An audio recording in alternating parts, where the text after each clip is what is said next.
How y'all doing?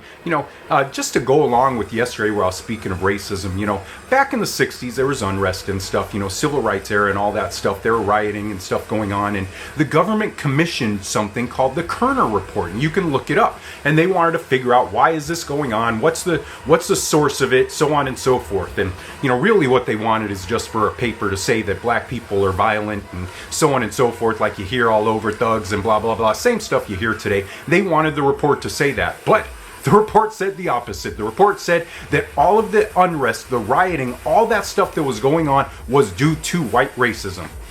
You can look it up. The Kerner report's still out there. You can still Google it and look it up.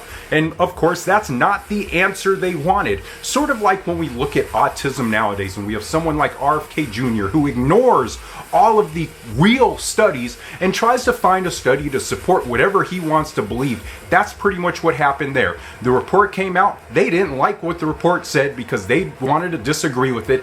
It wasn't about facts. It wasn't about truth. It was about someone's own opinion about things and stuff. So they kind of pretty much just pushed it under the rug and ignored it. And well, the same stuff's happening today. See, if we would deal with these issues and we'd actually listen to those things and kind of move away from the people who just want to force a incorrect opinion on people that is based on hate or bias or racism or phobias or whatever it may be, we need to move past listening to people like that, and we need to start listening to the facts. There are reports out there that pretty much support that autism is not caused by the nonsense they're trying to say, that the white racism that here, the systemic racism in this country, is behind the unrest and rioting and all that stuff, and it causes so much damage, so on and so forth. There's study after study after study after study after study that proves that stuff, and you'll still get people that'll come up and say, no, because they don't want to listen to it or believe it. Well, the facts are facts.